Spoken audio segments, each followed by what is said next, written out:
오늘은 성경 특강 시간을 좀 가지려고 해요. 사무엘 생애송에 나타난 하나님의 경륜. 그러니까 사무엘상에 이제 기록된 내용들인데 여러분들이 성경을 가지고 사무엘상 이제 펼치시면서 하나씩 좀 읽어보면서 우리가 좀 말씀을 생각해보는 그런 시간을 갖도록 하겠습니다. 자, 사무엘 선지자예요. 사무엘 선지자. 여러분들 많이 이제 들어보셨고 접해보셨을 텐데 사무엘 선지자의 생애에 관한 그런 내용인데 이 사무엘 선지자는 매우 중요한 분이었죠. 왜냐면은 여러분들이 잘 아시는 사사시대, 그 다음에 사사시대 이후로 이제 왕정시대가 시작이 되죠. 완전히 사사시대는 어둠이었죠. 완전히 어둠의 시대, 흑암의 시대였고, 그 다음에 이제 왕정시대를 통해서 이제 특히 다윗을 통해서 하나님의 신정국과 하나님의 나라를 세워나가시는 그런 큰 일을 하는 이제 빛의 시대가 도래를 하는데, 이 사사시대와 왕정시대를 기짝한 모양으로 연결시켜주고 이 가운데서 큰 역할을 했던 분이 바로 누구냐면 이제 사무엘 선지자였어요. 이 사무엘 선지자였는데 우리가 사무엘 선지자의 생애를 이렇게 하나하나 짚어보다 보면은 이분은 나서부터 눈을 감고 돌아가실 때까지 이 하나님이 이러한 시대에 맡겨주신 사명을 감당하기 위해서 눈물로 기도하면서 평생을 하나님께 헌신했던 그런 삶인 것을 우리가 알 수가 있어요. 어떤 삶을 살아왔는지 좀 간단하게 좀 살펴보면서 우리가 이렇게 하나님께서 이런 시대에 여러분들을 다 사무엘과 같은 하나님의 사명자로 또 귀한 일꾼으로 세우시는 그런 과정 속에 있다는 걸 깨닫고 우리가 은혜 받는 좀 시간을 갖도록 하겠습니다. 자, 제가 목소리가 좀 시원치 않아요. 저 목감기가 걸려서 지금 목소리가 시원하게 나오질 않는데, 자, 그저 좀 이해를 해주시고 좀 이 공부를 좀 했으면 좋겠습니다. 자, 제가 쭉 이제 이 연대를 중심으로 좀 공부를 하려고 그래요. 첫 번째는 뭐냐면, 자, 이제 출생이에요. 출생. 이 사무엘 선지자의 출생에 관한 내용이에요. 언제 출생을 했냐면 주전 1132년에 출생을 했어요. 정확하게 성경에 몇 년에 출생했다는 기록은 없지만 우리가 나중에 연대를 계산해 보면 이제 1132년에 출생을 했다는 것을 알 수가 있습니다. 사무엘이 출생을 한 그런 이제 시대적 배경을 보시면요. 자, 이 시대적 배경은 여러분들이 너무나 잘 아시겠지만 이제 사사시대 말기예요. 사사시대 말기. 자, 사사시대 말기인데 사사시대 말기는 뭐 이것저것 얘기할 것도 없이 완전히 흑암의 시대였죠. 종교적으로 타락했을 뿐만 아니라 도덕적으로도 문란했고, 또 사람들이 이 사사기를 보면은 이 사사기 말기 시대는 어떤 시대였냐면은 사람들이 각각 자기 소견과 자기 생각에 옳은 대로 행하던 시대였다고 그렇게 성경은 말씀을 하고 있어요. 그러니까 지독한 어둠의 시대였어요. 하나님의 백성으로 세워진 사람들이었는데 하나님의 뜻과 하나님의 목적에 합당하게 생활하지 못하고 자기 생각에 옳은 대로만 행동하고 판단하는 그런 시대였던 그런 말기의 시대였죠. 자, 그런 시대 속에서 자, 어떤 가정이냐면 엘가나. 자, 엘가나와 이제 한나가 있어요. 엘가나와 한나. 한나가 애를 낳지 못해요. 아이를 가질 수가 없죠. 근데 아이를 가질 수 없는 것은 구약시대 보면은 사람들이 어떻게 생각을 했냐면 그 하나님의 저주나 하나님의 심판으로 그렇게 생각을 했단 말이에요. 그래서 아이를 갖지 못하는 것은 얼마나 이 개인적으로 봐도 너무나 수치스럽게 생각을 하고 있었던 때였죠. 그런데 우리가 시대적 배경을 통해서 그런 한나 가정의 그 불행을 생각해 보면 한나 가정의 개인적인 문제 같지만 사실은 이스라엘 백성이 하나님의 백성이면서도 하나님의 백성으로서 이렇게 하나님이 기뻐하시는 선한 열매를 낳지 못하고 그렇게 죄악된 모습으로 살아가고 있는 그 모습을 반영하고 있는 것 같아요. 아이를 낳지 못하고 있는 것이. 자, 그런 상황 속에서 한나가 어떻게 했냐면 한나가 무슨 일을 했냐면 하나님 앞에 뭘 했냐면 서원 기도를 했어요. 자, 하나님 앞에 서원 기도를 했어요. 서원 기도가 얼마나 우리가 신앙생활하면서 되게 중요한 기도인지 몰라요. 자, 서원 기도를 했는데 자, 어떤 서원 기도를 했냐면 우리가 한번 찾아볼게요. 사무엘상 1장 11절 말씀을 좀 볼게요. 사무엘상 1장 11절 말씀. 자, 이런 서원 기도를 했어요. 사무엘상 1장 11절 말씀 보시면 자, 이런 서원 기도를 했어요. 자, 우리 같이 한번 읽어볼게요. 시작. 서원하여 가로되 만군의 여호와여, 만일 주의 여정의 고통을 돌아보시고 나를 생각하시고 주의 여정을 잊지 아니하사 아들을 주시면 내가 그의 평생의 그를 여호와께 드리고 삭도를 그 머리에 대지 아니하겠나이다. 이제 이런 소원 기도를 했단 말이에요. 그러니까 내용이 사실은 놀랍죠. 내게 아들을 주시면 하나님께 드리고 그 다음에 머리에 삭도를 대지 않겠다는 게 결국은 무슨 말이냐면 하나님 앞에 나실인으로 바치겠다는 거죠. 이게 무슨 말이냐면 아들을 낳게 되면 이 아들을 평생에 하나님 앞에 바치겠다고 그렇게 서원 기도를 하고 있는 거예요. 자, 그러면 이 내용이 사실은 여러분들 보통 내용이에요? 놀라운 내용이에요? 그렇지 않은 것 같아요? 왜 놀라운 내용이겠어요? 여러분 생각해보세요. 상식적으로 내 가정에 한나가 지금 아이가 없어서 아이를 갖게 해달라고 지금 서원 기도를 하는데, 그럼 보통 사람들이 서원 기도를 하면 어떤 기도를 하겠어요? 나에게 아이를 주시기만 하면 내가 주일날 열심히 교회 나오면서 11조도 열심히 하고 봉사 헌신은 다 찾아서 하고 내가 다 할 테니까 그렇게만 아이만 주시면 내가 그렇게 다 하겠다고. 그러면 그 아이는 누구의 소유가 되는 거예요? 내 소유가 되는 거잖아요. 그렇게 할 테니까 내 소유의 그런 아이를 달라고 기도를 할 거 아니에요. 그게 보통 서원 기도인데 이 한나의 서원 기도는 되게 특별한 기도였어요. 아이를 주시면 내가 평생 걔를 끼고 이제 살면서 그렇게 살겠다고 하는 기도가 아니고 아이를 주시면 평생에 하나님한테 바치겠다. 이런 지금 서원 기도를 하고 있었던 거예요. 그런데 여러분, 저 서원 기도가 결국은 어떤 기도였냐면 하나님의 중심, 하나님의 마음 한가운데를 그냥 후벼 파고 꿰뚫는 그런 기도가 됐어요. 하나님의 중심을 파고드는 기도가 됐어요.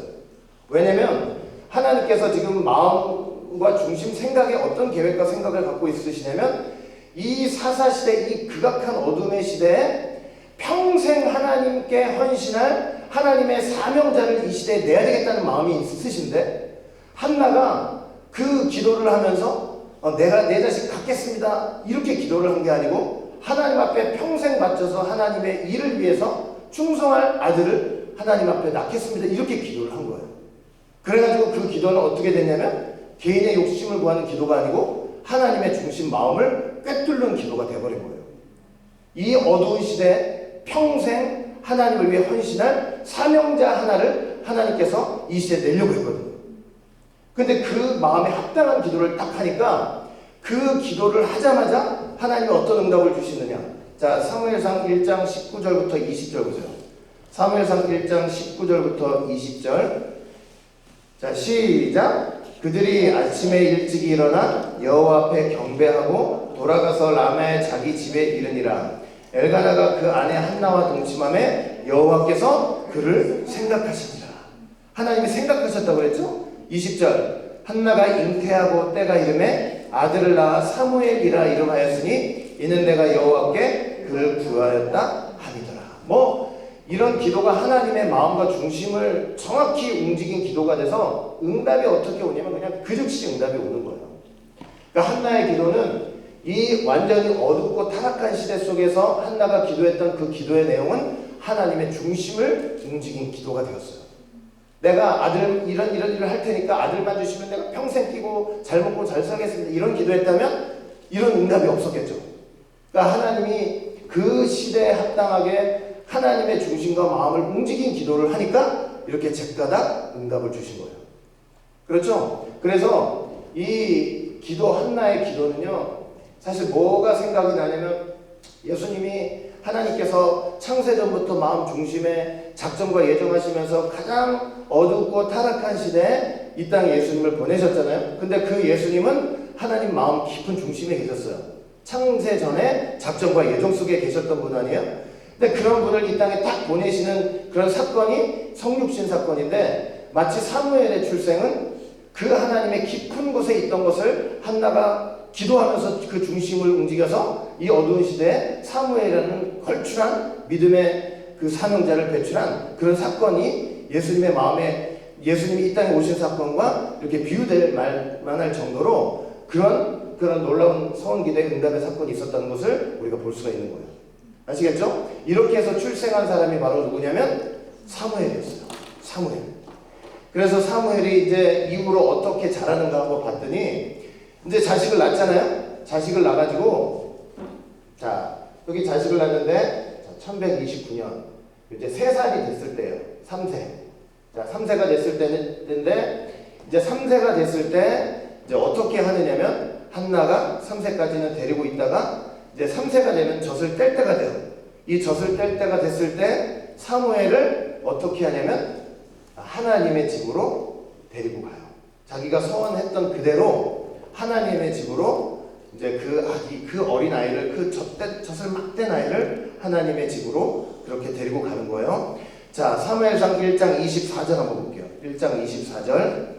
자 시작. 젖을 뗀 후에 그를 데리고 올라갈 때 숫소색과 가루 한 에바와 포도주 한 가죽 부대를 가지고 실로 여호와의 집에 나아갔는데 아이가 어리더라. 딱 3세죠. 여러분들 생각해보세요. 이런 서원기도 해가지고 아이를 바치겠다고 했는데 말로만 하고 끝날 수도 있잖아요. 근데 3세 동안 3년은 젖을 먹이다가 젖을 떼자마자 어떻게 했어요? 하나님께 서원한 대로 하나님의 집으로 그 어린 사무엘을 데려갔어요. 하나님께 바친 거죠, 사실은.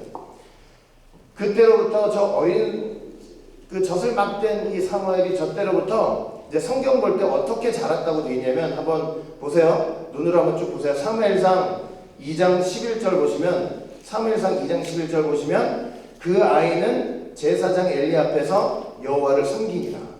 또 2장 18절 보세요. 2장 18절 보시면 에봇을 입고 여호와 앞에 섬겼더라. 3상 2장 21절 보시면은 아이 사무엘은 여호와 앞에서 자라니라. 그래서 이렇게 하나님의 집으로 옮긴 후에 하나님 앞에서 자라니라. 그리고 하나님 앞에서 섬기니라. 이 어린 나이에서부터 저렇게 하나님 앞에서 자라고 하나님 앞에서 섬기는 삶을 이제 시작을 했던 게 바로 사무엘의 삶이었죠. 여러분 이 어린 나이에 사무엘이 뭐 하나님 앞에서 자란다, 하나님 앞에서 섬긴다 뭘 할 수가 있었겠어요. 그러니까 이렇게 하나님의 집에 맡겨놨지만 하나님 앞에서 자란다, 섬긴다 할 때는 뭐가 가장 그 뒤에 배경 속에 중요한 내용이 있냐면 바로 한나의 그 어머니 한나의 기도예요. 기도. 그 엄마의 기도가 가장 중요한 거예요. 하나님 앞에서 자라고 하나님 앞에서 섬긴다고 할 때는 그 배우의 엄마의 기도가 가장 중요한 거예요. 그렇게 애가 없다가 이제 하나님 앞에 간절히 기도해가지고 애가 딱 생겼으니 그냥 진짜 귀해가지고 이쁘다 어쩌다면서 쪽쪽 빨면서 그냥 그렇고 살만한데 이 한나는 이렇게 사무엘을 하나님의 집에 바치면서 그 사무엘을 위해서 어린 사무엘을 위해서 눈물로 기도를 했을 거예요. 하나님이 이렇게 우리 가정에 귀한 복덩이 주신 거 감사합니다. 이 아이가 앞으로 자라면서 정말 하나님의 말씀을 사모하는 아이가 되게 하시고 이런 어두운 세상 속에서 기도하는 아이가 되게 하여 주시고 또 이런 세상에 하나님의 귀한 말씀과 큰 일을 감당할 수 있는 사명자가 될 수 있게 도와주시옵소서. 얼마나 눈물로 기도를 했겠어요. 그 한나의 눈물의 기도가 바로 이 어린 사무엘이 하나님의 집 앞에서도 자라고 하나님 앞에서 섬기는 사람으로 자라날 수 있었던 배경이 되는 거예요. 이해가 되시죠? 그래서 우리도 마찬가지예요. 우리도 이렇게 우리의 어린 자식들이 우리의 자식들이 하나님 앞에서 자라고 하나님 앞에서 섬긴다고 할 때 그 배우의 가장 중요한 게 뭐냐면 부모의 기도예요. 아니 지금 내 자식은 다 커가지고 머리가 다 커가지고 그 내 말에 내가 아무 말해도 소용이 없습니다. 이게 아니고요. 머리가 다 커가지고 말을 안 들을 것 같아도 어떻게 해야 되냐면 배우에서 엄마는 부모님은 눈물로 기도를 하고 있어요. 네? 이 자식이 아무리 내가 말해도 말을 듣지 않습니다. 머리가 커서 자기 마음대로 합니다. 그게 아니고요. 100번 찍어서 안 넘어갈 나무가 없듯이 끝까지 그 영혼을 위해서 자식의 영혼을 위해서 기도해야 돼요. 끝까지 기도하면서 나쁜 생각 버리게 하시고 회개하게 하시고 정말 하나님의 일을 위해서 충성하는 믿음의 사람이 되게 해달라고 옆에서 기도하셔야 돼요. 기도해야만 그 영혼이 뭐냐면 하나님 앞에서 자라고 하나님을 섬기는 삶을 살 수 있게 된다는 거 여러분들이 꼭 기억을 하시길 바라겠습니다. 아시겠죠? 지금까지 못했다. 그게 아니고 지금부터 하자. 그렇게 꼭 하시는 여러분들 되시길 바라겠습니다. 이게 3세예요. 자, 그 다음에 이제 우리가 어디를 보시냐면은 1120년. 자, 1120년인데 여기 12살이에요. 12세. 자, 12세가 됐어요. 이 가로는 왜 쳤냐면 제가 나중에 설명을 드릴게요. 자, 이제 드디어 12세가 됐어요. 자, 12세가 됐는데 사무엘상 3장 1절을 한번 보세요. 사무엘상 3장 1절. 자, 사무엘상 3장 1절 보시면은 뭐라고 되어 있냐면 사무엘이 엘리 앞에서 여호와를 섬길 때라고 되어 있죠. 자, 사무엘이 엘리 앞에서 여호와를 섬긴다. 이거는 이 어린 나이에 한나의 기도로서 이렇게 잘한다, 섬긴다는 그런 의미가 아니고 이제는 본격적으로 뭔가 성막에서 봉사를 하는 나이가 됐다는 것을 가리켜요. 그런데 이것은 이 유대의 유명한 역사가 요세푸스라는 사람이 있는데 이 요세푸스가 방금 읽었던 사무엘상 3장 1절 말씀을 근거로 해서 이때 사무엘의 나이가 12세가 되었을 것이다 추정을 했어요. 왜냐면 유대 사람들은, 이스라엘 사람들은 만 12세가 되면은 어떻게 되냐면 성년 취급을 해가지고 하나님 말씀을 듣기도 하고 하나님 성전에서 조금씩 봉사를 하기도 하고 이제 그런 나이가 됐기 때문에 이제 12세라고 봤어요. 자, 12세라고 봤는데 자, 저 12세 때 어떤 일이 있었냐면 하나님이 이 사무엘을 첫 번째로 부르셨어요. 첫 번째 부르심. 이제 뭐냐면 직접 찾아가셔가지고 사무엘에게 말씀을 하셨어요. 직접 찾아가셔가지고 사무엘에게 말씀을 하셨다. 부르심. 자, 언제 부르셨냐면 사무엘이 어디에 있을 때 부르셨냐면 자, 사무엘상 3장 3절을 보세요. 사무엘상 3장 3절. 자, 한번 읽어볼게요. 시작. 하나님의 등불은 아직 꺼지지 아니하였으며 사무엘은 하나님의 궤에 있는 여호와의 전 안에 누웠더니. 자, 이 12살짜리 사무엘이 어디에 있을 때? 하나님의 궤가 있는 하나님의 전 안에 누워있을 때. 어디서 잠을 자고 있었던 거예요? 하나님의 성전 안에서. 하나님의 궤는 하나님의 언약궤를 상징하는 거고 하나님의 말씀과 임재를 상징하는 거잖아요. 그러니까 이 사무엘이 어릴 때부터 어떻게 자라고 있었다는 것을 여러분들이 가늠을 할 수 있겠죠? 정말로 하나님의 은혜와 하나님의 말씀 속에서 무럭무럭 잘 자라고 있었다는 것을 우리가 알 수 있었던 거죠. 자, 이렇게 자라고 있었는데 사실은 이 12살을 하니까 우리가 딱 생각나는 게 뭐냐면 예수님도 보면요. 예수님도 우리가 예수님의 기록 중에서도 출생에 관한 기록이 있고 또 뭐가 있어요? 12살 때 기록이 있어요. 예수님도 12세 때 기록이 있죠. 누가복음 보시면 12세 때 기록이 있는데 거기 뭐라고 되어 있냐면은 누가복음 보시면은 아기가 자라며 강하여지고 지혜가 충족하며 하나님의 은혜가 그 위에 있더라. 그 절기를 맞아가지고 12살 때 어떻게 했어요? 성전을 방문했죠? 방문해가지고 거기서 뭐 했어요? 종교 지도자를 두고 토론했단 말이에요. 성전에서. 그러면서 뭐라고 하냐면 내가 내 아버지 집에 있어야 될 것을 알지 못하십니까? 그러니까 사무엘이 이런 삶이 예수님의 삶을 투영해서 보여주는 것 같아요. 이렇게 어릴 때부터 정말 키가 자라고 몸이 자라면서 하나님의 지혜가 충만하고 하나님의 은혜 속에서 자라던 사무엘. 그리고 성전 안에 있었죠. 예수님도 그렇게 은혜 속에서 자라시다가 12살 때 성전에 들어가셔서 토론하시면서 나는 내 아버지 집에 있어야 된다 라고 말씀을 하시면서 부모한테 그렇게 얘기했던 그런 역사적 사실이 있었듯이. 자, 그래서 이 12살짜리 사무엘한테 하나님께서 말씀하셨어요. 여러분 이게 얼마나 중요한 일이냐면요. 당시 누가 있었어요? 당시 제사장, 사사 엘리죠. 그런데 놀랍게도 이 사사 엘리한테는 말씀하지 않으셨어요. 하나님이. 이 당시 사사 엘리 제사장인데 엘리한테 하나님이 찾아가셔서 말씀하신 게 아니고 몇 살짜리? 12살짜리. 진짜 하나님의 마음속에서 이 타락한 시대 평생 헌신할 지도자로서 하나님이 계획하셨던 그에게 12살이 되었을 때 처음으로 찾아가셔가지고 말씀을 하시는 거예요. 말씀을 하시는데 자, 어떤 말씀을 하셨냐면 첫 번째 찾아가셔서 말씀하신 게 뭐냐면 엘리 가문에 대한 심판과 저주를 선포하셨어요. 번째 하신 게 이거예요. 엘리 가문 심판에 대한 말씀이에요. 본래는 자 찾아가셔가지고 이제 사무엘아 부르셨죠. 첫 번째 부르셨더니 사무엘이 이게 무슨 소린가 해가지고 엘리를 찾아갔어요. 다시 가서 누우라. 두 번째 또 하나님이 사무엘아 했더니 또 엘리 목소리인 줄 알고 엘리한테 갔어요. 또 엘리가 다시 가서 누우라. 그 세 번째 가가지고 엘리한테 또 사무엘아 해서 엘리한테 갔더니 엘리도 그때서야 하나님의 음성인 줄 알고 이제 하나님이 또 부르시면 말씀하셔서 내가 듣겠습니다. 그 네 번째 부르실 때 말씀하셔서 듣겠습니다 했는데 하나님께서 그 사무엘에게 첫 번째 찾아가시고 하신 말씀이 뭐냐면 당시 사사 엘리에 대한 그 가문에 대한 심판과 저주의 말씀을 선포를 하신 거예요. 자, 사무엘상 3장 13절 14절 보세요. 사무엘상 3장 13절 14절. 자, 한번 같이 읽어볼게요. 시작. 내가 그 집을 영영토록 심판하겠다고 그에게 이른 것은 그의 아는 죄악을 인함이니 이는 그가 자기 아들들이 저주를 자청하되 금하지 아니하였음이니라.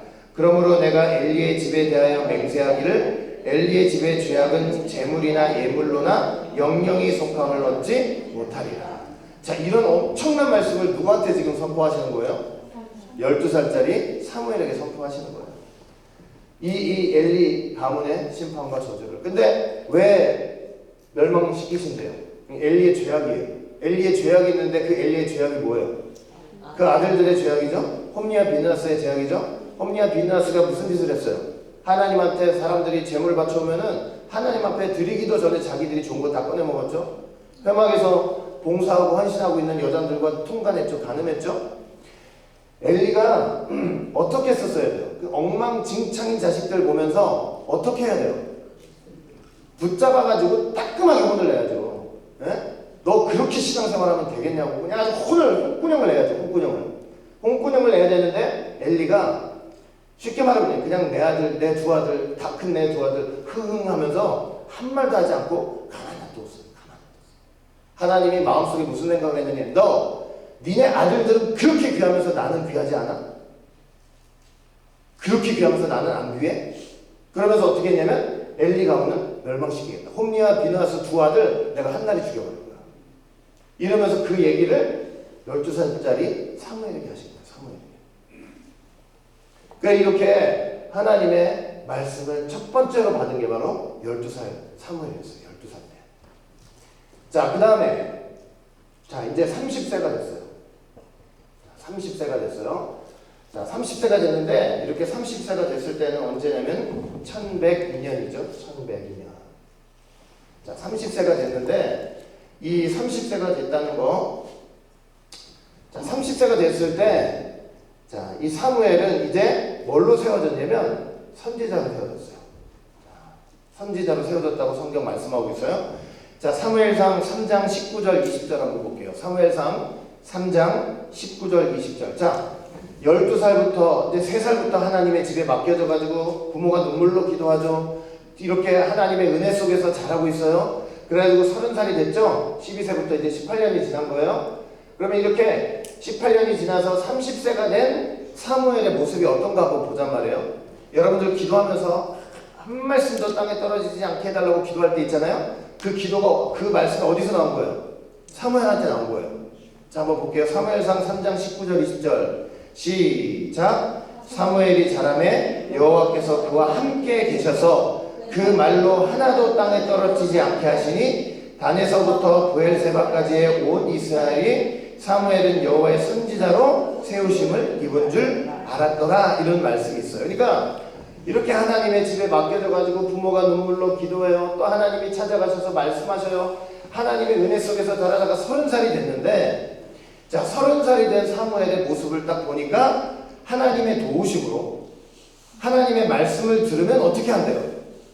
그 들은 바 말씀 100개 들었으면 하나도 땅에 떨어뜨리지 않고 그냥 애가 젖을 빨듯이 다 흡수하고 전부 다 받아들였다는 그런 의미가 되는 거예요. 여러분, 우리가 오늘날까지 이렇게 예수 믿으면서 교회 다니면서 설교 들을 때 공부하면서 많은 것들을 듣고 배우는데, 그거 듣고 배우면서 우리가 진짜 100% 다 믿음으로 흡수하면서 사냐고요.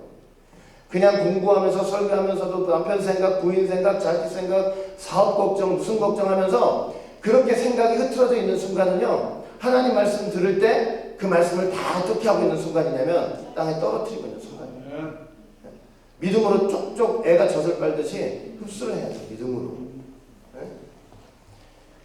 이 정식으로 엘리 제사장이 선지자라고 선포하지는 않았어요. 선포하지 않았는데 이 사무엘의 인품이나 신앙의 인격이나 그분이 하는 모든 일들이나 앞이나 뒤나 똑같고 흐트러짐이 없고 하나님 말씀 들으면 그대로 선포하고 그대로 순종하려고 애쓰고 하는 이런 모습 자체가 사람들한테, 이스라엘 백성들한테 알려졌어요. 그래서 단에서 브엘세바까지, 단은 이스라엘의 최북단, 브엘세바는 이스라엘의 최남단, 온 이스라엘이 누가 말하지 않아도 아, 저분은, 저 사무엘은 하나님의 선지자로 세우심을 입은 분이구나, 이렇게 알 정도가 됐다는 것을 말씀을 하고 있는 거예요.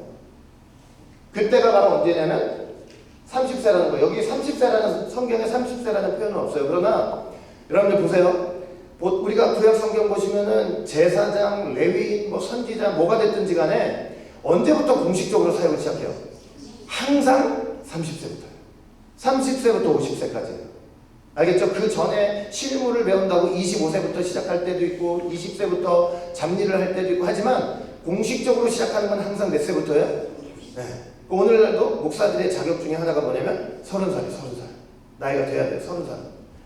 30세부터 시작이 된 거예요. 그래서 아, 이때 사무엘의 나라가 나이가 30세라는 걸 우리가 알 수 있는 거예요. 근데 그때가 언제냐면 1102년이에요. 1102년이니까 여기서 30년을 되돌아가면 뭐가 나오는 거예요? 그러면 사무엘이 언제 출생했는지가 나오는 거예요.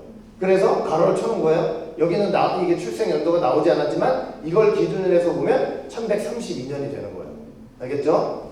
이렇게 선지자로 세웠던 거예요. 자, 그리고 이렇게 선지자로 세워졌던 이때 이스라엘에 아주 중요한 전쟁이 하나 났어요. 그 전쟁이 뭐냐면 여러분들 제가 몇 번 언급했죠? 아벡 전쟁이에요. 자, 무슨 전쟁이에요? 아벡 전쟁, 아벡 전투가 일어났어요. 누구와 전쟁하는 거냐면 블레셋하고. 자, 블레셋하고 아벡 전투가 일어났어요. 자, 아벡 전투가 일어났는데, 자, 이 아벡 전투에서 어떤 일이 있었냐면은, 자, 이제 블레셋이 침공했죠. 침공을 했는데 1차로 했을 때 이스라엘이 몇 명이 죽었냐면 4,000명이 죽었어요. 블레셋에 침공을 받았는데 몇 명이 죽었다고요? 4,000명이 죽네. 그래가지고 이스라엘 백성들이 깜짝 놀랐죠. 아니, 어떻게 우리가 이렇게 패배할 수 있느냐. 그래서 막 고민을 하다가 무슨 이제 방안을 내놨냐면, 야, 이거 뭘 들고 나가야 되겠다. 언약궤를 들고 나가야 되겠다. 언약궤. 하나님의 궤를 들고 나가야 되겠다. 이래가지고 이 하나님의 언약궤를 들고 나가가지고 딱 나갔더니 블레셋진이 난리가 난 거예요. 하나님의 궤가, 하나님의 신이 들어온다. 이스라엘의 신이 들어온다. 그래가지고 난리가 났는데 순간 걔네들이 힘을 얻었어요. 난리가 나면서도. 근데 순간 용기 백배 했는데 그 용기 백배 한 것은 누가 그렇게 해주셨다는 거예요? 하나님이 해주셨어요. 이스라엘 치시려고. 그 언약궤를 들고 나갔는데도 2차 때 몇 명이 죽었냐면 3만 명이 죽었어요. 언약궤를 들고 나갔으면 누가 이겨야 돼요? 언약궤를 들고 나간 이스라엘이 이겨야 되잖아요. 근데 언약궤를 들고 나간 싸움 속에서 몇 명이 죽었냐면 3만 명이 죽어버려요. 그럼 왜 이렇게 돼야 돼? 아니, 왜 언약궤를 들고 나갔는데 왜 이렇게 질 수밖에 없어요? 왜? 언약궤가 부적이에요? 부적? 언약궤 들고 나가면은 막 그것만 들고 나가면은 귀신 다 도망가고 이렇게 어떤 전쟁에서든 승리할 수 있는 부적이에요? 그게 아니죠. 여러분 생각해 보세요. 이 언약궤를 들고 가던 두 사람이 누구예요? 엘리의 두 아들 홈리와 비나스란 말이에요. 생각해 보세요. 이렇게 언약궤를 들고 가는 언약궤를 메고 가는 이 두 사람이 어떤 사람들이에요? 하나님 두려워하지 않는 사람들이죠? 네? 하나님 말씀 믿지도 못하고, 이 성막생활, 교회생활 제대로 하지도 못하고, 그 다음에 충성스럽게 하지도 못하고, 말씀 순종하지도 않으면서 전쟁이 나니까 뭐 한 거예요? 말씀이라 하고 그냥 나가는 거예요, 전쟁에. 그 이길 수가 있어요, 없어요? 죽어도 못 이기는 거예요. 언약궤를 들고 나간다는 건요, 그냥 부적을 앞세우고 나가는 게 아니고, 그 언약궤가 상징하는 하나님의 말씀을 믿고 순종하며 충성스러운 삶이 있을 때 언약궤가 뭐가 되냐면 능력이 되는 거예요. 그냥 믿는다라고 하는 그 이름과 명함 가지고 이길 수 있는 게 아니에요. 그러니까 여러분들 말씀으로 승리하는 삶을 살려면 말씀을 앞세우는 삶을 산다고 하는 것은 뭐냐면 그 말씀을 믿고 그 말씀을 순종하고 그 말씀 앞에서 충성하는, 그래서 말씀이 능력이 되는 그걸 가지고 나가야만 우리가 어떤 문제 앞에서도 승리할 수 있다는 걸 여러분들 꼭 기억하시길 바라겠습니다. 알겠죠? 그래가지고 언약궤를 빼앗겼어요. 언약궤를 딱 빼앗겨버렸네. 자, 언약궤를 빼앗겼는데, 자, 언약궤를 빼앗겨가지고 이제 곤란을 당했죠. 언약궤 빼앗기면서 홈리와 비나스 죽었죠. 거기서 죽었어요. 이 홈리와 비나스 죽었다는 소식 듣고 엘리 제사장 어땠어요? 그 소식 듣다가 앉아있다가 몸이 비대해가지고 의자가 부러져가지고 목이 부러져 죽어버렸어요. 이 지금 며느리가 하나 있는데 며느리가 애를 낳다가 죽었어요. 근데 그 애 이름을 뭐라고 했어요? 이가봇. 이가봇은 뭐냐면 하나님의 영광이 이스라엘에서 떠났다는 그런 의미예요. 그러니까 하나님의 언약궤를 빼앗기는 순간 뭐가 떠나는 거예요? 하나님의 영광이 떠나는 거예요. 여러분, 하나님의 말씀을 우리가 말씀을 들어놓고도 그 순종하지 못하고 믿지 못하는 순간은 어떤 순간인지 아세요? 하나님 말씀 뺏기는 순간이에요. 말씀 들어놓고도 믿지 못하면요, 까마귀 같은 게 와가지고 사단이 와가지고 뭐해요? 그 말씀 들은 거 다 쪼아먹어요. 내가 귀로 들은 거 같죠? 믿지 못하잖아요? 영적으로 까마귀가 다 쪼아먹어서 난 들은 거 같은데 들은 게 없는 거예요. 다 빼앗겨, 다. 하나님 말씀과 언약궤를 빼앗기는 순간 그 개인과 가정과 직장과 사업체와 교회는, 교회 속에 하나님의 영광은 다 떠나버려요. 말씀이 떠나면 하나님의 영광이 떠나요. 알겠죠? 그러니까 우리가 그 나라 갈 때까지 하나님의 영광이 정말 내 머리 위에 하나님의 영광이 충만하려면 항상 말씀을 붙잡고 있는 삶을 살아야 되는 거예요. 알겠죠? 자, 그래서 언약궤를 빼앗겼어요. 빼앗겨가지고 이 언약궤를 어디로 빼앗겼냐면 블레셋으로 빼앗겼는데 이게 7달이나 있었어요. 근데 이 블레셋 언약궤가 능력이 없는 줄 알았더니 아무런 역할을 못했으니까 이때는. 근데 블레셋 가가지고 어떻게 했어요? 7개월이나 있으면서 블레셋 사람들 다 죽여버리네. 그냥 가는 곳마다. 깜짝 놀래가지고 어떻게 했냐면 이제 놀라서 이거 다시 보내야 되겠다. 베스메스라는 곳으로 보냈어요. 베스메스 사람들이 어떻게 했어요? 호기심으로 언약궤 한 들여보다가 5만 70인이 죽어버렸어요. 그래가지고 기럇 여아림으로. 그래가지고 언약궤가 어디에 있기 시작했냐면 기럇 여아림. 여러분, 이스라엘의 역사 속에서 여러분들이 주목할 게 하나 있어요. 여러분들 우리나라 나라 뺏긴 역사 다 아시죠? 일제 나라 뺏겼죠. 35년 동안, 만 35년, 36년. 근데 여러분들이 신앙인으로서 성경의 역사 속에서 하나님의 언약궤를 빼앗겼던 역사를 알지 못하면 안 돼요.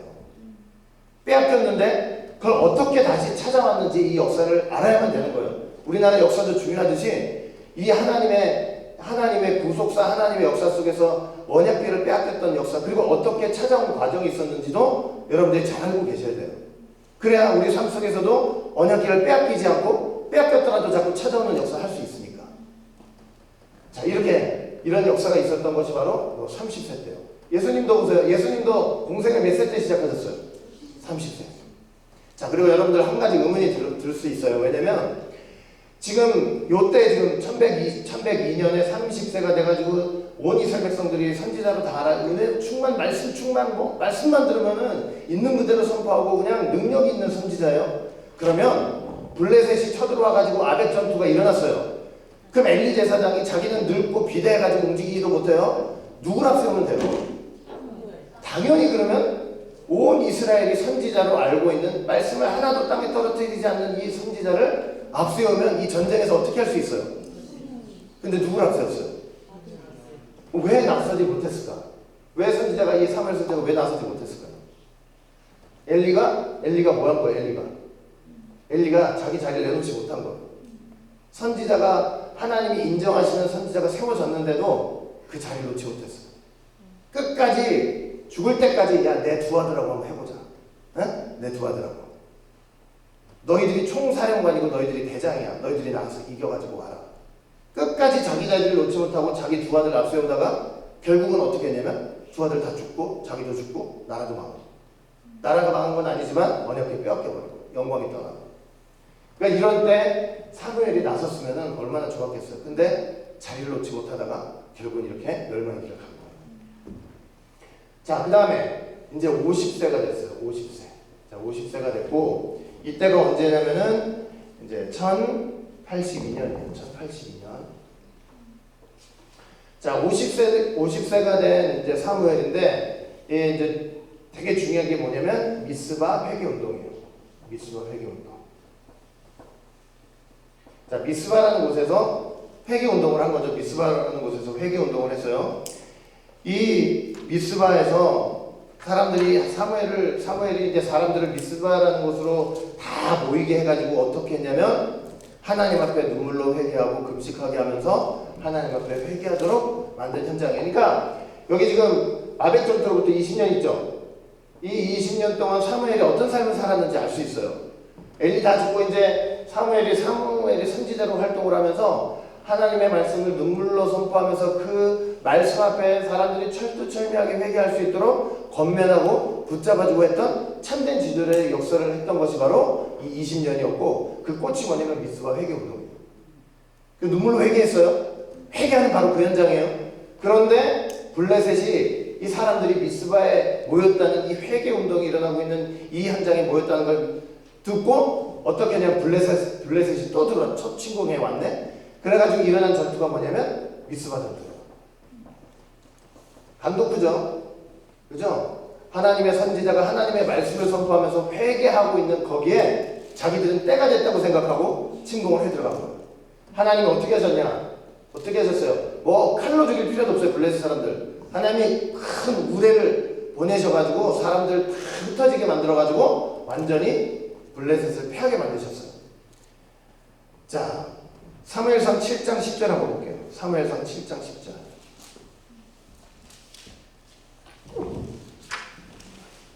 자, 사무엘상 7장 10절 한번 읽어볼게요. 시작. 사무엘이 번제를 드릴 때 블레셋 사람이 이스라엘과 싸우려고 가까이 오매 그날에 여호와께서 블레셋 사람에게 큰 우레를 말하여 그들을 어지럽게 하시니 그들이 이스라엘 앞에 패한지라. 그래가지고 미스바 전투가 일어났는데 이때 이 블레셋이 패해가지고 이제 블레셋의 압제, 이스라엘에 대한 블레셋의 압제가 완전히 종료가 됐어요. 그 전쟁이 바로 미스바 전투예요. 그러니까 여러분, 우리가 신앙생활하면서 이 블레셋과 같은 저 사단마귀, 저 악한 적군을 이기는 가장 큰 힘과 무기가 뭐겠어요? 응? 회개운동이에요. 미스바 회개운동이에요. 사단은 거기 모여있으니까 그냥 한꺼번에 죽이자고 올라가는데 이길 수가 있어요, 없어요? 여러분, 회개하는 곳에는요, 누구도, 어떤 사단마귀도, 어떤 악한 군사도 이 회개하는 현장은 쳐들어가서 이길 수가 없어요. 여러분들이 가져야 될 가장 큰 무기가 뭔지 아세요? 미스바 회개운동이에요. 회개예요, 회개. 절대로 이길 수가 없어요. 아시겠죠? 회개하는 사람 꼭 잊지 마시길 바라겠습니다. 자, 회개 운동. 그 다음에 자, 이제 50세가 됐고, 자, 50세에서 이제 어디가 됐냐면 이제 82세가 됐어요. 82세. 이게 언제냐면 1050년이에요. 1050년인데, 자, 1050년에는 여러분들 이제 기억하실지 모르겠는데, 자, 무슨 일이 일어났어요? 1050년에는 사무엘이 사울을 기름 부었죠. 사울 왕을 세우면서 사무엘이 기름을 부었어요. 사울을 세우면서 기름 부었던 게 누구냐면 바로 사무엘이에요. 사무엘. 자, 그런데 이보세요. 미스바 전투 이후에 이제 요 기간도 몇 년이에요? 이거 32년이죠. 이 기간 동안 역시 사무엘은 곳곳을 돌아다니면서 이제 하나님 말씀으로 회개하고 가르치고 다 했단 말이에요. 자, 그런데 이제 1050년이 됐는데 이제 많이 늙었죠, 사무엘이. 많이 늙었죠. 그랬더니 사람들이 뭘 요구해요? 우리에게도 뭐가 있어야 되겠대요? 왕이 있어야 되겠대요. 아, 우리에게도 우리를 다스릴 왕이 좀 있었으면 좋겠다. 그러면 사무엘이 그 얘기를 듣고 기뻐했어요? 기뻐하지 않았어요? 기뻐하지 않았어요. 그리고 하나님도 역시 그 얘기를 요구를 듣고 어떻게 하셨냐면, 자, 한번 볼게요. 사무엘상 8장 7절 보세요. 이렇게까지 말씀을 하셨어요. 사무엘상 8장 7절. 사무엘상 8장 7절 한번 보세요. 자, 시작. 여호와께서 사무엘에게 이르시되 백성이 내게 한 말을 다 들으라. 그들이 너를 버림이 아니요 나를 버려 자기들의 왕이 되지 못하게 하려 함이니라. 그러니까 하나님도 기뻐하신 거예요. 너무나 괴로워하신 거예요. 괴로워하시고 싫어하셨죠. 왕을 세우는 것 자체를. 그런데 어떻게 했어요? 결국은 그렇게 싫어하시면서도 사울을 왕으로 세워버리셨어요. 그렇죠? 왕을 세우셨어요. 그러니까 사울은요, 하나님이 세우신 왕이 아니라고 그랬죠, 제가. 사울은 하나님이 세우신 왕이 아니에요. 여러분, 분명히 하나님이 이스라엘 역사 속에서 왕권이 세워질 것을 벌써부터 다 예언을 하신 건 맞아요. 맞는데 그 하나님이 생각하셨던 왕권의 시작은 누구예요? 유다 지파에 있는 다윗부터라고요. 이 사울은 유다 지파도 아니잖아요. 베냐민 지파 아니에요. 그런데 사울은 하나님이 본래부터 그래서 세우시려고 했던 왕이 아니고 사람들이 요구해서 세운 왕이란 말이에요. 그래서 사울은 무슨 뜻이냐면 요구된, 간청된 이런 뜻이 있어요. 사람들이 요구하고 간청해서. 그러면 나는 제가 공부할 때도 말씀드렸는데 내가 내 계획이 아니면 계획이 아닌 일을 요구하면 어떻게 할 수 있어요? 하지 마! 이러면 되잖아요. 근데 하나님은 어떻게 해서 싫어하시면서도 세우셨단 말이에요. 그래가지고 하시는 일이 뭐예요? 이 사울을 통해서. 나중에 다윗이 왕권을 잡고 신정국가를 세워나갈 때 이 사울이 왕이 돼가지고 이루는 터전에 세워가지고 더 든든하게 만드시는 거예요. 이해가 되세요? 하나님은 손해보시는 분이 아니에요. 싫어하시면서도 왜 그렇게 세우셨어요? 나중에 다윗을 위해서. 여러분들은 그래서 사울과 같은 자리에 있어야 되겠어요? 다윗과 같은 자리에 있어야 되겠어요? 다윗과 같은 자리에 있어야 돼요. 그러니까 하나님의 뜻과 계획과 하나님의 말씀 안에서 움직여야만 다윗과 같은 자리 가는 거예요. 사울과 같은 자리 막 우겨가지고 그래가지고 막 억지로 안 되는 거 이거 해달라 저거 해달라 성공시켜달라 그렇게 해가지고 이렇게 돼버리면은 나중을 위해서 준비되는 셈밖에 안 돼요. 알겠죠? 그러니까 결국은 이 사울이 왕이 되기는 했어요. 그런데 여러분들 뭐 아시겠지만 사울이 왕 돼가지고 개판 만판이었죠. 사실은 하나님 무서워하지 않았잖아요. 아까 언약궤 빼앗겨가지고 지금 언약궤가 어디 있어요? 이 사울은 도시가 어디냐, 지금 수도를 어디 세웠냐면 기부하라는 곳에 세워놨어요. 그 왕이 되면은 진짜 지가 신정국가의 왕이면 뭐부터 해야 돼요? 아니 기럇 여아림이 여기 지금 벌써 몇 년 전이야 이게 32년, 20년, 50년 전에 여기 빼앗겨가지고 여기 있는 법궤부터 옮기는 일을 해야 될 거 아니에요. 하나님의 진짜 사자라면, 하나님의 왕이라면. 그런데 사울이 왕이 돼가지고 40년 통치하는 동안요, 이 기럇 여아림에 있던 법궤를 옮겨왔다는 기록은 하나도 없어요. 한 번도 법궤 앞에서 하나님 앞에 물은 적이 없는 거예요. 지멋대로 통치하는 거예요. 지멋대로. 그러니까 어떻게 해요? 하나님 말씀 어기는 거 그냥 뭐 껌 씹듯이 하는 거예요. 그냥 말씀 불순종하고 자기 멋대로 행동하고 하나님의 제사장들을 그냥 마구잡이로 무자비하게 죽이고. 그쵸? 자, 그 다음에 이제 어떤 일이 있었냐면 이제 두 가지만 더 할 거예요. 자, 어떤 일이 있었냐면요. 몇 년이냐면은 1025년이에요. 1025년. 요때가 이제 몇 살이냐면 107세예요. 107세가 됐죠. 그 다음에 요때 다윗이 15세로 추정해요. 요때 무슨 일이 있었냐면 사무엘이 다윗에게 기름 부어요. 다윗에게 기름을 부어요. 그러니까 아직 진짜 어린 나이잖아요. 어린 나이죠. 그런데 하나님께서 어떻게 하셨냐면 이 사울을 왕에서 패하시기로 결정을 한 거예요. 그렇죠? 왕이 되자마자 블레셋과 전쟁이 일어났는데, 자, 사무엘이 7일 동안 좀 기다려라 그랬잖아요. 자기가 갈 때까지. 그런데 그거 어떻게 했어요? 7일째 되는 날 자기가 주관해서 번제를 드렸어요. 제가 말씀드렸죠? 7일을 기다리라고 했는데 성경 보면 7일 다 기다린 것처럼 나오지만 제가 7일 할 때 그 일은 용이라고 그랬죠. 용. 히브리어로. 용은 뭐라고 그랬어요? 용은 낮 12시간, 밤 12시간 있으면 우리가 보통 하루 그러면은 낮 12시간만 생각하면 안 되죠? 뭐까지 생각해야 돼요? 밤 12시간까지 24시간 다 얘기해야 되는 거잖아요? 그게 용이에요. 그런데 이 사울은 온전하게 뭐냐면 24시간 하루를 기다리지 못한 거예요. 마지막 7일째. 이해가 되세요? 7일 기다리려고 그러면은 7일 끝까지 12시간에서 24시간 되도록 끝까지 기다려야 되는데 그 끝까지 기다리지 못하고 자기가 주관해서 제사를 드린 거예요. 월권을 했죠. 그런데 그렇게 드리자마자 또 사무엘이 딱 보내. 그렇죠? 그래가지고 벌써 하나님이 그때부터 너는 왕되기 틀렸다. 그리고 아말렉 막 진멸하라고 했죠? 진멸하라고 했더니 어떻게 했어요? 좋은 거 다 살려놨어. 다. 그래놓고 하는 말이 뭐냐면 백성들이 당신한테 제사 드리려고. 그래서 얼마나 사무엘이 화냈어요. 뭐라고 했냐면은 야, 순종이 제사보다 순종하는 게 그 좋은 거 모아가지고 하나님 앞에 제사 드리는 것보다 100번 1000번 나은 게 순종하는 거다. 순종하는 거. 듣는 게 수양의 기름보다 낫다. 거역하는 거는 사술의 죄와 같고 귀신 도깨비한테 제사 드리는 거 그 죄하고 똑같고, 그 다음에 완고하고 아주 불고집, 그냥 고집불통 있잖아요. 말씀 귀 딱 맞고 말씀 듣지 않고 그냥 자기 멋대로 행동하는 거 있잖아요. 완고한 거는 사실 우상한테 잘하는 것 같다. 그러면서 당신이 하나님 말씀 버렸죠? 하나님도 당신 버릴 거예요. 이렇게. 그러니까 말씀 버리면 하나님 버리는 거예요. 이해가 되세요? 우리가 그 나라 갈 때까지 다 버리는 한이 있어도 뭐를 버리면 안 돼요? 말씀만 버리시면 안 돼요. 말씀 버리는 순간, 말씀 버리고 떠나는 순간 하나님이 그 인생 버리시는 거예요.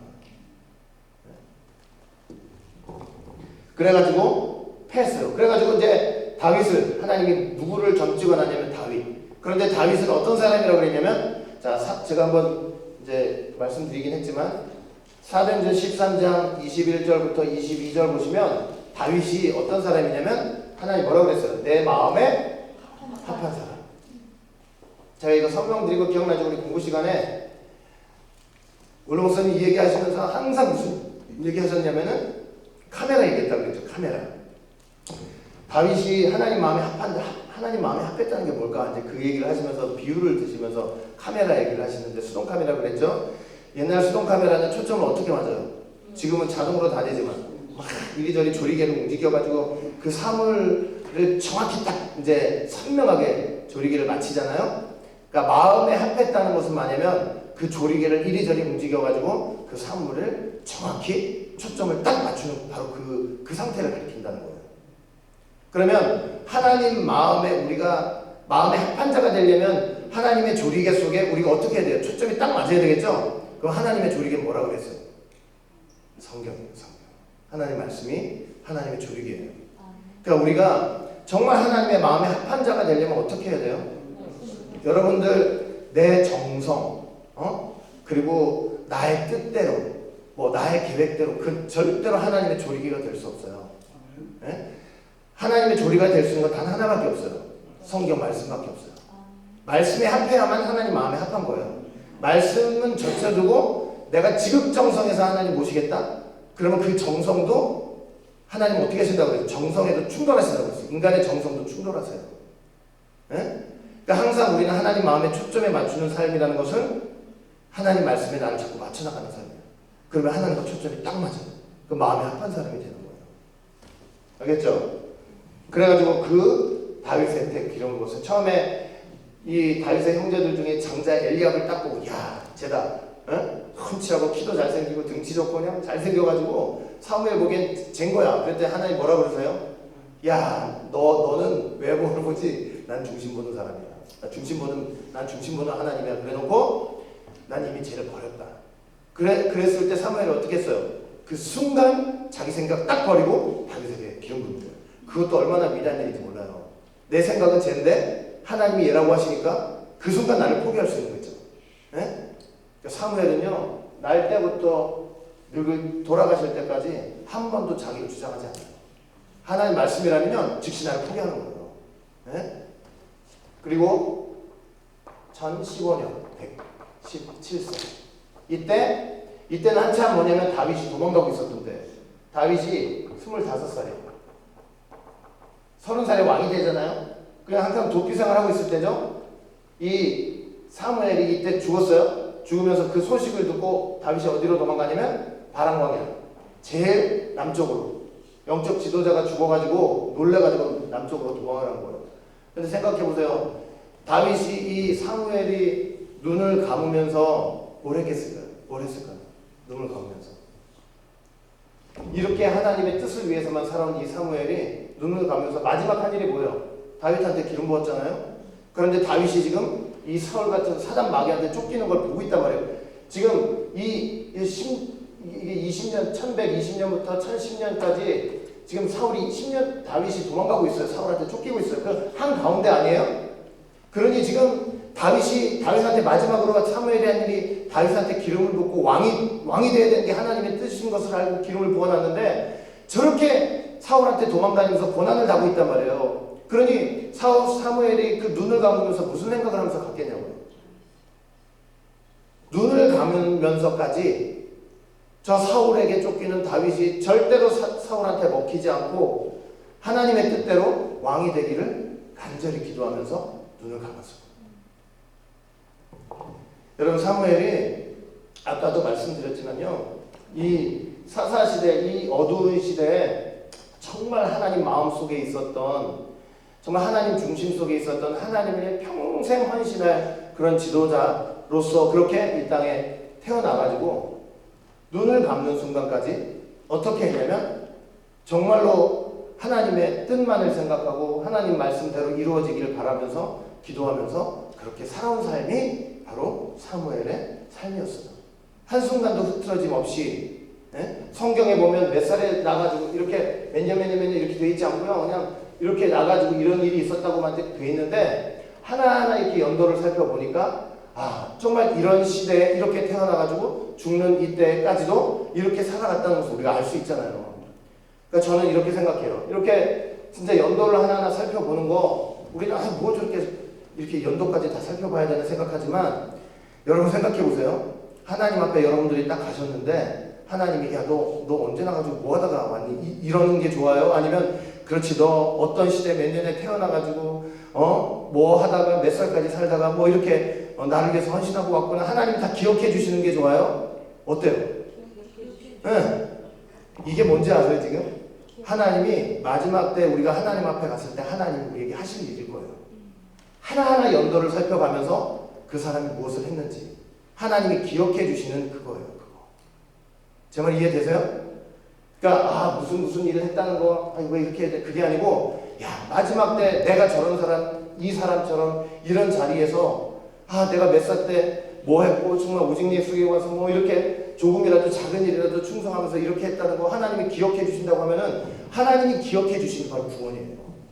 네? 하나님이 기억해 주시는 게 구원이에요. 아시겠죠? 나는 이렇게 내세울 게 하나도 없는데 3세 때도 별거 없었고 22세 때도 별거 없고 30세 때도 보니까 아무것도 내세웠고 지금 내가 나이가 50이 됐는데 그러면 이제 어떻게 하면 돼요? 이때부터 시작하면 되죠. 이때부터. 네? 제가 창세기 5장 공부하면서 항상 말씀드리죠. 아담 자손의 족보를 얘기하면서 여기 보면은 이제 아담을 창조하신 1장 1절부터 3절 보시면은 아담을 얘기하면서 아담 나이를 몇 세부터 시작해요? 130세부터 시작한다고 그랬죠? 이 전에 타락했던 아담의 역사를 건드리지 않고 130세 세습하는 사건부터 족보를 시작한다고 그랬잖아요. 그러니까 이 전에 이 세계는 하나님이 어떻게 해주시는 세계예요? 그냥 잊어버려 주시는 세계예요. 근데 그냥 잊어버려 주는 게 아니고요. 회개하니까 잊어버려요. 네? 지금까지 이렇게 내가 사무엘처럼 3세 때 나는 이런 일도 없었고 12세 때 저런 말씀을 들은 일도 없고 30세 때 진짜 하나님의 뜻을 위해 이뤄보겠다고 다짐한 일도 없고 50세가 되도록 난 제대로 한 게 없는데 그러면 어떻게 하면 되냐면 50세 때부터 정말 제대로 회개해가지고 회개는 머리로만 하는 거 아니에요. 삶이 달라져야 돼요. 네? 교회에서 하는 거 밖에 나가지고 사람들한테 보여주는 거 모든 것들이 철두철미하게 어떻게 돼요? 메타노니아 뭐예요? 완전히 이거 돌아서는 거예요. 진짜 누가 봐도 달라졌구나 하는 걸 느낄 정도가 돼야 되는 거예요. 그러면 하나님 어떻게 해주시냐면 그때부터 그 사람 세주시는 거예요. 인생. 나는 80세인데 80세면은 지금 내가 하고 있는 여기에 충성하고 헌신하면 되는 거죠. 그렇죠? 하나님은 우리가 진짜 하나님 앞에 갔을 때 우리의 최후 소원은 뭐냐면 하나님이 나라는 인생을 기억해 주시는 거예요. 너 몇 살까지 살다 왔구나. 잘 하고 왔다. 이거 그러니까 하나님이 우리를 기억해 주지 못하면 그거는 구원이 아니고 지옥인 거죠. 그러나 기억해 주시면 하나님이 나를 기억해 주시고 내 생애를 기억해 주시면 그건 구원인 거예요. 그러니까 우리가 이런 사무엘의 삶을 통해서 우리도 다시 한번 하나님이 기억해 주시는 삶, 지금 우리가 사무엘을 다루고 있지만 하나님이 나를 이렇게 기억해 주시는 삶을 살도록 여러분들 기도하시고 또 충성하시고 헌신하시고 또 말씀을 전념을 다하시는 여러분들 되시기를 주의 이름으로 축원하겠습니다. 자, 우리 기도하겠습니다.